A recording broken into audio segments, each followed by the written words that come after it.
La génération de nombres au hasard est très utile lors de la création de jeux. La bibliothèque Random offre plusieurs fonctions sur ce sujet. Il faut dans un premier temps importer la bibliothèque.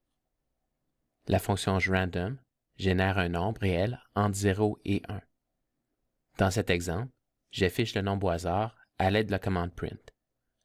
Remarque que le nombre affiché est différent à chaque exécution du programme. Je peux également utiliser cette fonction en succession pour afficher plusieurs nombres. La fonction seed permet de spécifier une séquence au hasard. Lorsque le seed est 1, note qu'à chaque exécution, il s'agit toujours de la même séquence de nombres. Lorsque je change le seed pour 2, alors j'obtiens une autre séquence. En règle générale, on n'a pas à spécifier un seed et la séquence est choisie en fonction des paramètres du système.